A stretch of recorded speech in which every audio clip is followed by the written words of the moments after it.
नमस्कार दोस्तों, मैं हूं कृष्ण दी अर्बन नक्सल और हम बात कर रहे हैं कि किस तरह से लाइफ में जो क्राइसिस आते हैं उसे फेस किया जाना चाहिए। तो पहली बात है कि हमें अपने खुद के जो रेस्पॉन्सेस, ऑटोमेटिक रेस्पॉन्सेस हैं, उन्हें पहचानना है। तो हमने 4 ऑटोमेटिक रेस्पॉन्सेस की बात करी जो हमारे प्रिमिटिव रेस्पॉन्सेस हैं, जो हमारे जानवर प्रकृति में से आते हैं, कि उस टाइम के वो रेस्पॉन्सेस हैं जब हम जानवर थे। और बुरा नहीं है, अच्छा है, सही है। इंसान भी तो एक जानवर ही है। हम जानवर से बहुत ज़्यादा बेहतर नहीं है, या हम बेहतर ही नहीं है कहेंगे तो बहुत गलत नहीं होगा। हम एक जानवर हैं, दूसरे टाइप के जानवर जो करते हैं वो करते हैं, लेकिन हमारी कुछ अलग ताकतें हैं।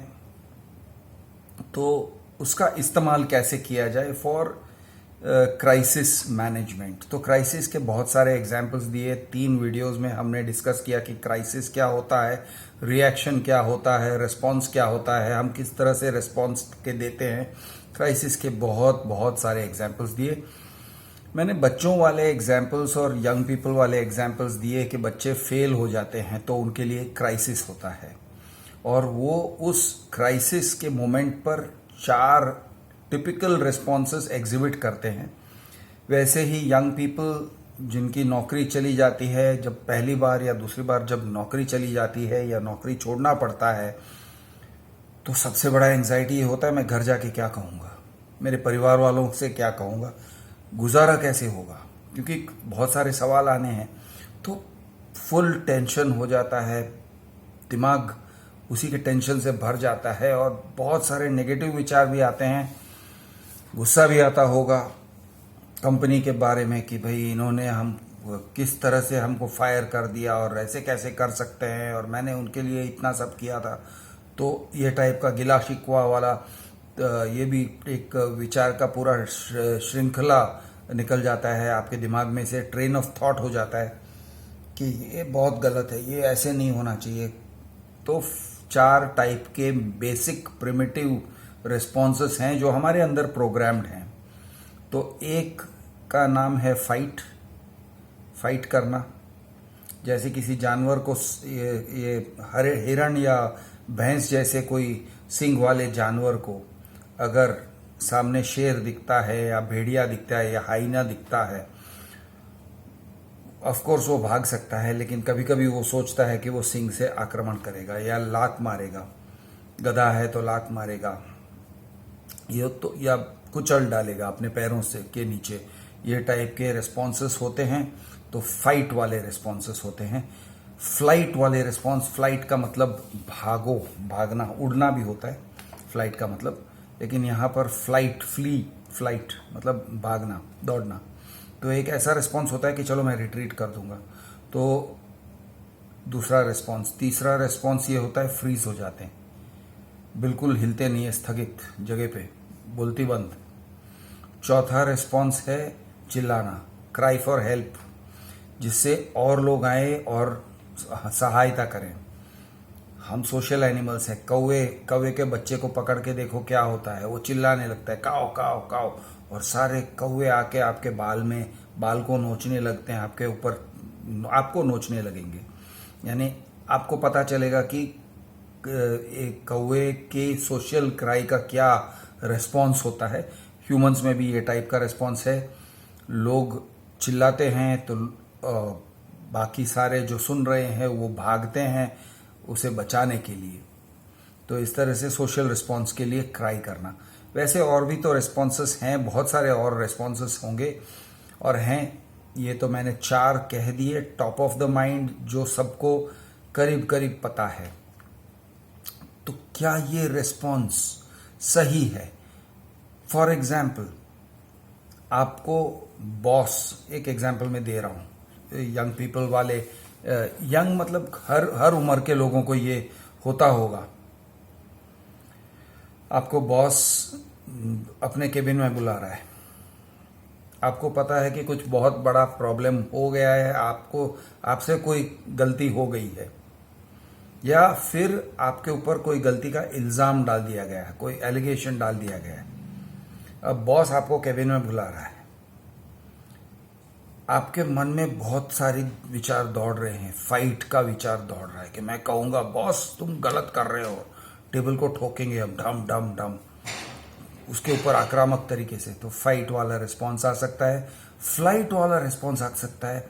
फ्लाइट दो तरीके से, एक तो घर चले जाओ, सिक लीव ले लो, बोलो कि मैं ऑफिस में ही नहीं हूँ, मैं मुझे यानी मीटिंग से भाग जाओ, मीटिंग में आना ही नहीं है, मीटिंग में पहुंचना ही नहीं है, बॉस ने बुलाया मीटिंग में पहुंचो ही मत, फ्लाइट, भाग जाओ। या फिर ऐसा भी हो सकता है कि वो जाएगा, अंदर जाएगा, लेकिन sir sir sorry sir sorry sorry sorry जो भी है, बैकफुट, तो बैकफुट पे चले जाना, वो भी एक फ्लाइट रेस्पॉन्स है, भागने का रेस्पॉन्स है। उसके जो सर हैं वो आक्रामक आएंगे और ये भागेगा, यानी फिजिकली नहीं भागेगा लेकिन इमोशनली भागेगा। वो सर आप जो कहते हो वो मैं करने को तैयार हूँ, प्लीज़ सर मेरी नौकरी ना जाए। तो ये दूसरा रेस्पॉन्स। तीसरा रेस्पॉन्स फ्रीज। आपने बच्चों को देखा होगा, स्कूल में ये कई बार होता है। एक ज्योग्राफी का क्वेश्चन है, टीचर पूछते हैं बेटा खड़े हो जाओ, टाइडल वेव समझाओ, टाइड क्या होता है जरा समझाओ, मून से कैसे टाइड का लेना देना है जरा समझाओ। अब बच्चे को पता नहीं है, उसने पढ़ा नहीं है, या उसने पढ़ा है तो उसको कॉन्फिडेंस नहीं है। तो बहुत सारे बच्चों को आपने भी देखा होगा, अपने क्लासमेट्स को भी देखा होगा, वो खड़े होते हैं, चुप हो जाते हैं, फ्रीज हो जाते हैं, कुछ नहीं बोलते हैं। टीचर कहते हैं तुमको पता है कि नहीं पता है, कुछ नहीं बोलते हैं। अरे कुछ तो मुंह से बोलो, अरे गलत तो गलत, जवाब तो दो, कुछ नहीं, साइलेंस। खड़े हो गए, शायद उनके पैर कांप रहे हैं, वो डरे हुए हैं, या जो भी है, फ्रीज। तो ये रेस्पॉन्स जो है ये फ्रीज रेस्पॉन्स है, न भागना न आक्रमण करना, फ्रीज हो जाना। और चौथा रेस्पॉन्स जो है cry for help. Cry for help के एग्जाम्पल्स भी दिए। अब ये 4 टाइप के रेस्पॉन्सेस होते हैं, ये आपको इमोशनली निकल सकते हैं। संकट में, क्राइसिस में क्या करना चाहिए, ये सवाल हर एक का होता है। तो पहली बात है कि दोस्त, हर क्राइसिस एक अलग चीज है, उसके लिए अप्रोप्रिएट रेस्पॉन्स एक अलग ही चीज है, हर एक रेस्पॉन्स। फॉर एग्जाम्पल, मैं आपको एग्जाम्पल दूं, आपने गलती किया है तो भाई सॉरी बोलना बेहतर होगा। आपने गलती नहीं किया है तो भी हो सकता है सॉरी बोलना बेहतर होगा। आपने गलती नहीं किया है लेकिन अगर सॉरी बोलोगे तो वो आपके ऊपर चढ़ जाएंगे, तो फिर थोड़ा आक्रामक होना बेहतर होगा।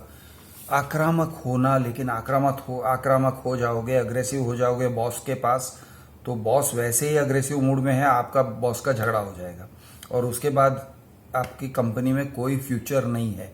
तो इस तरह से अगर सोचोगे तो आपको दिमाग लगाना पड़ेगा, अरे यार मैं ये करूं वो करूं, अच्छा क्राई फॉर हेल्प करूं तो कि मैं सबको बुला लेता हूं कि तुम सब लोग आ जाओ मीटिंग में, बॉस मुझे अकेले को बुला रहे हैं, मुझे अकेले को टारगेटिंग कर रहे हैं, सब लोग आ जाओ।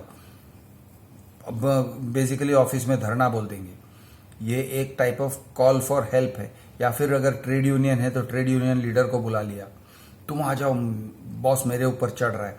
तो क्राई फॉर हेल्प, सोसाइटी से हेल्प लेना चाहते हो अपने ग्रुप में से, तो ये टाइप का एक रेस्पॉन्स हो सकता है। लेकिन बहुत सारे और रेस्पॉन्सेस होते हैं जो अप्रोप्रिएट होते हैं। तो रेस्पॉन्स देने के पहले मेरा इसमें एक लैंग्वेज वाली बात है कि मैं आपके दिमाग में एक विचार डालना चाहता हूँ, छोटा सा पतला सा बारीक एक विचार डालना चाहता हूँ कि आपका जो भी रेस्पॉन्स हो, फाइट, फ्लाइट, ये फ्रीज, क्राई फॉर हेल्प, आपको सारे रेस्पॉन्सेस की अवेयरनेस होनी चाहिए।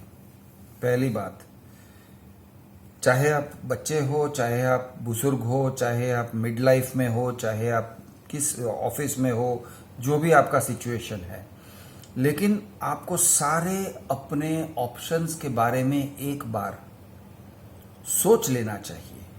अगर समय मिलता है तो सोच लेना चाहिए कि मैं ये करूं तो क्या हो सकता है, वो करूं तो क्या हो सकता है। हर एक पॉसिबिलिटी को अपने दिमाग के अंदर से दौड़ा लो, एक भी पॉसिबिलिटी को छोड़ो मत। और भी पॉसिबिलिटीज होते हैं तो दौड़ा लो, एक बार दिमाग में के अंदर से निकालो उनको, यानी पास थ्रू करो दिमाग में से। अब ये सब करने के बाद जब आप सोच रहे हो इतना, हो सकता है कि एक सही विचार आएगा जिसके पॉजिटिव आउटकम्स हो सकते हैं। अब दोस्तों एक बात याद रहे, हम अभी थोड़ा सा जॉब के कॉन्टेक्स्ट में बात कर रहे हैं। जॉब्स में आपको गेट आउट भी कहा जा सकता है। अब फैमिलीज में बात अलग है। हाँ, फैमिली में भी गेट आउट होता है। बच्चों को गेट आउट बोला जाएगा ऐसे उनको बहुत डर लगा रहता है हर बार, मुझे पता है। हालांकि पेरेंट्स कभी बच्चों को गेट आउट नहीं कहते हैं, या कहते हैं तो गुस्से में कह देते हैं, लेकिन उसका मतलब ये नहीं होता कि तुम चले जाओ। अगर कोई आपको कहे कि डूब मरो, उसका मतलब ये नहीं है कि जाके दरिया में कूद जाओ। तो डूब मरो कहना एक गुस्से को प्रकट करने का तरीका है, तो आपको भी वो याद रखना चाहिए, पहली बात। दूसरी बात यह है कि आपको सारे जो ऑप्शंस हैं कि मैं भागूंगा तो क्या, मैं आक्रमण करूंगा तो क्या, मैं बोलूंगा तो क्या, हर एक चीज का एक क्या बोलते हैं फिल्टर होना चाहिए। और मैं एक सजेस्ट करने जा रहा हूं, एक टर्म सजेस्ट करने जा रहा हूं। एक तो ये है कि आपका जो रिस्पॉन्स है, वो रिएक्शन जो है, fight, flight, cry for help या फ्रीज, उसके बदले में एक रिस्पॉन्स जो है जिसको हम कहेंगे मॉडरेटेड रिस्पॉन्स। तो मॉडरेटेड रिस्पॉन्स क्या है? तो पहली बात, जो लोग साइकिल चलाते हैं उनको पता है कि पहले पहले जब उन्होंने साइकिल चलाना सीखा था, तो अगर स्टीयरिंग थोड़ा ज़्यादा एक तरफ घूम जाता है तो साइकिल गिर जाएगा। स्टीयरिंग दूसरे तरफ भी ज़्यादा, यानी आप कहीं आगे एक पत्थर है, आप पत्थर को अवॉइड करना चाहते हो, लेकिन स्ट्रॉन्ग रिएक्शन करोगे लेफ्ट के तरफ या राइट के तरफ, झटका आएगा तो डेफिनेटली साइकिल स्किड होके गिरना है। जोर से ब्रेक मारोगे तो भी स्किड होने के चांसेस हैं, पहिया पीछे से आगे चला आएगा, यानी आपका बैलेंस चला जाएगा। तो आपको करना क्या है? तो आपका जो रिस्पॉन्स है वो छोटा सा रिस्पॉन्स होना चाहिए। जो भी है रिस्पॉन्स छोटा सा होना चाहिए, बहुत बड़ा रिस्पॉन्स नहीं होना चाहिए। बड़े रिस्पॉन्स को हम ओवर करेक्शन कहते हैं। मैंने जब कार चलाना सीखा करीब 30 साल के उम्र पे, तो पहले पहले मुझे ऐसे होता था कि यार सामने से कुछ गाड़ी आ रही है या लेफ्ट में बस पौ बोलता है तो ज़्यादा राइट के तरफ स्टीयरिंग घुमा देता था, और राइट से भौं तो लेफ्ट की तरफ, तो यानी एकदम जर्क के साथ मेरा रिस्पॉन्स आ जाता था। और उससे क्या होता है कि ऑपोजिट साइड पर टक्कर मारने का खतरा हो जाता है। आपने ये साइड के खतरे से बचने के लिए वो साइड के खतरे को गले लगा लिया इस तरह से। तो ये बहुत ही डेंजरस रेस्पॉन्स है। मतलब इसको एक तो नी जर्क रेस्पॉन्स बोलते हैं, दूसरा इसको ओवर करेक्शन बोलते हैं, यानी करेक्शन जितना करना चाहिए उतना ही करना चाहिए। बाद में बहुत धीरे से मैंने सीखा कि कार अगर कोलाइड होने जा रहा है तो बहुत ज़्यादा बड़ा स्टीयरिंग व्हील का टर्न मत करो, छोटा सा टर्न करो, स्लो टर्न करो।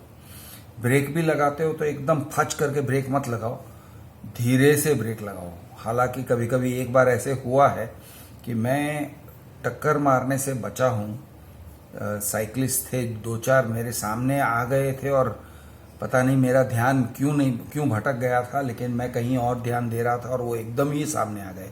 तो मैंने पूरा यानी स्टीयरिंग व्हील को यूं घुमा लिया और गाड़ी भी एकदम घूम गई, और लेकिन उनको बचा लिया।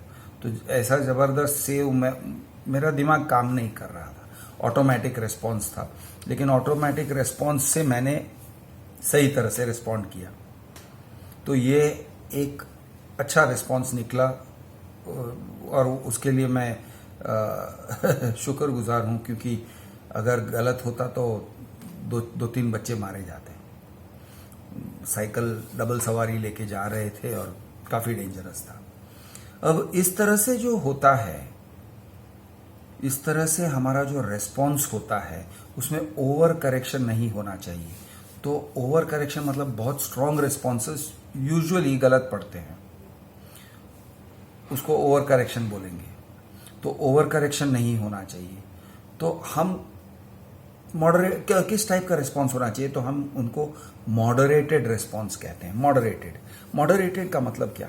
मॉडरेटेड मतलब आप मॉडरेटर को जानते हो कि अगर डिबेट है तो कोई होता है जो डिबेट को झगड़ा होने से रोक देता है। अगर लोगों का टेम्पर गर्म हो रहा है तो वो ठंडा करता है, नहीं नहीं रुको। डिबेट या डिस्कशन में मॉडरेटर्स होते हैं। कोई किसी के ऊपर चढ़ रहा है तो वो उसको कंट्रोल करके बैलेंस ये करता है। तो बैलेंस करने के लिए हमें सोचना पड़ता है, मॉडरेटेड रेस्पॉन्स करना पड़ता है।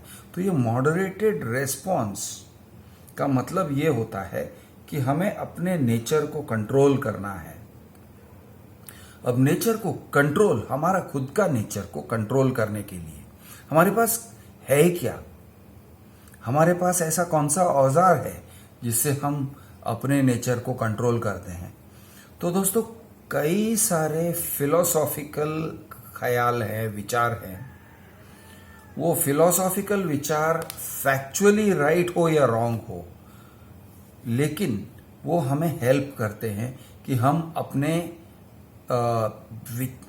जो ये रिएक्शंस हैं उनको कंट्रोल करें। तो एक ख्याल जो है, एक सोच जो है, मैं आपके सामने रखता हूँ। जैसे मैंने कहा, इसमें ये सच और झूठ के बारे में मत सोचो। इसका ये फिलोसॉफिकल ख्याल एक सोच है जिससे वो एक औजार है। तो वो औजार, एक एग्जाम्पल मैं देता हूं। धर्म के इसमें आता है निष्काम कर्म। वो कहते हैं निष्काम कर्म करो। तो ये निष्काम कर्म करो क्या है, उसका मतलब क्या है? तो उसका मतलब मैं इस तरह से इसको लेता हूं। कोई कहेगा नहीं नहीं, ये कृष्ण भगवान ने बोला है तो ये 100% सही है, इसमें सच्चाई है, इसमें झूठ का एक अंश नहीं है। मैं ऐसे कुछ नहीं कह रहा हूं, मैं सिर्फ इतना कह रहा हूं, एक औजार है निष्काम कर्म। मतलब आपको लगता है कि आपका आप जो काम करने निकले थे उसका जो फल है वो खो गया है, इट इज लॉस्ट। जैसे कि आप लड़ाई में, आप जंग हार चुके हो। अब अगर जंग हार चुके हो यानी क्राइसिस, अब कैसे लड़ोगे? कैसे लड़ोगे? किस लिए लड़ोगे? जंग हार चुके हो यार। ऐसे आपको सामने दिखाई देता है, हार दिखाई दे रहा है। तब आप कहोगे यार, हारूं या जीतूं उसको बाजू में रख के मैं लड़ूंगा। हार जीत बाजू में, लड़ना जरूरी है। और ये जो मैं लड़ने को सोच रहा हूं वो मेरे विवेक से सोच रहा हूं, यानी मेरे दिमाग के प्रॉपर एप्लीकेशन करने के बाद मैं सोच रहा हूं कि लड़ना जरूरी है। ऑफ कोर्स मैं महाभारत की ही भाषा यूज कर रहा हूं यहाँ पे। निष्काम कर्म, अगर फॉर एग्जाम्पल आपके बॉस ने बुलाया, सेम वो एग्जाम्पल ले लेते हैं। बॉस ने बुलाया है, आपको जाना है मीटिंग में आपको पता है कि बॉस आपका बहुत भला बुरा करेगा, आपकी बेइज्जती करेगा, सबके सामने शायद करेगा, आपकी इज्जत उतार देगा। हो सकता है कि आपकी नौकरी भी चली जाए, हो सकता है आपको घर जाना पड़े। अब आप दो मेंटल माइंड फ्रेम से जा सकते हो। किस तरह से जा सकते हो? एक तो ऐसे सोच के जा सकते हो कि यार मेरी नौकरी गई, मैं गिड़गिड़ाऊंगा, मैं रोऊंगा। आपका ऑब्जेक्टिव क्या है कि आपकी नौकरी न जाए, इसके लिए आप गिड़गिड़ाने को तैयार हो गए। लेकिन एक और माइंडसेट ये हो सकता है, मैं सच्चाई के साथ, सिंप्लिसिटी के साथ, सादगी के साथ अपनी बात रखूंगा। सच्चाई और सादगी के साथ मैं अपनी बात रखूंगा। मुझे घबराना नहीं है, नौकरी चली जाए तो चली जाए, ठीक है। निष्काम कर्म, मैं कर्म करूंगा, मैं नहीं डरूंगा। कोर्ट केसेस में कभी ऐसे होता है, आज यार कोर्ट, आज मैं हार सकता हूं, हारने की पूरी संभावना है। तो सोचना यह है, ठीक है, हारूंगा तो भी मैं इज्जत से हारूंगा, सर उठाकर हारूंगा। जीतूंगा तो भी मैं सर उठा के जीतूंगा और झूठ बोल के नहीं जीतूंगा। जो जो कहना है, जो सही चीज़ है, उस पर टिका रहूंगा। तो ये टाइप से अगर आप सोचते हो तो वो हो गया निष्काम कर्मा। और दूसरा एक ख्याल है जिसको लेके आप अपने विचार को मॉडरेट कर सकते हो, अपने दिमाग को मॉडरेट कर सकते हो। वो ख्याल ये है, उसको कहते हैं, अब ठीक से क्या कहते हैं वो मुझे याद नहीं है, लेकिन वो ख्याल क्या है, रात ये भी गुजर जाएगी, ये रात भी गुजर जाएगी। गाना है, रात ये भी गुजर जाएगी, ऐसे।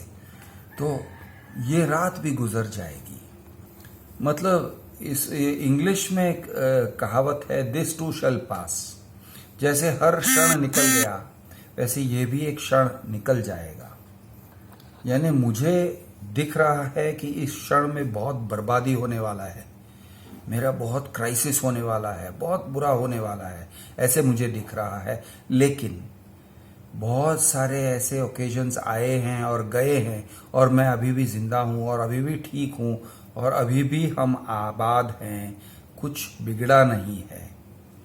तो ये भी गुजर जाएगा और कल मैं इसको पीछे के यानी मैं मुड़कर देखूंगा तो मुझे उतना बुरा नहीं दिखाई देगा। It will not seem so bad in retrospect, on hindsight. तब उतना बुरा नहीं लगेगा, इसलिए मैं आगे से वो फ्यूचर को मैं अभी एक्सेप्ट कर रहा हूँ। तो ये और एक मॉडरेटेड माइंड व्यू है कि किस तरह से अपने आप को कंट्रोल करना है और डर से बचाना है। अब ये सिचुएशन में डरने से आपका दिमाग काम नहीं करेगा, तो या फ्रीज हो जाएगा या आप गलत बोल दोगे, गुस्से में आके गलत बोल दोगे। लेकिन अगर आपने ये सारे इनपुट्स, जो एनिमल रिएक्शन वाले इनपुट्स हैं, उनको कंट्रोल कर लिए, तो हो सकता है कि आपको सही रास्ता मिलेगा और आप सही रास्ते से यानी पूरे प्रॉब्लम को पार कर पाओगे। क्राइसिस होने से पहले या क्राइसिस हुआ तो भी आप उसे झेल सकोगे। और एक ख्याल है, जोकिंग है, कि what ever doesn't kill me makes me stronger. अगर कोई चीज़ है, कोई परिस्थिति है जिसमें मैं मर नहीं जाता हूँ, मेरी मौत नहीं हो जाती है, तो मैं ताकतवर हो जाऊंगा, वो मुझे और ताकतवर बना देता है। What ever doesn't kill me makes me stronger. थोड़ा सा मजाकिया ख्याल है, लेकिन ऐसे ख्यालों से आप अगर सोचोगे, निष्काम कर्म, ये रात गुजर जाएगी, what ever doesn't kill me makes me stronger, तो आप मॉडरेटेड रिस्पॉन्स के साथ क्राइसिस को फेस कर सकते हो। मैं हूं आपका दोस्त कृष दियोरबन नक्सल। जय हिंद, जय महाराष्ट्र।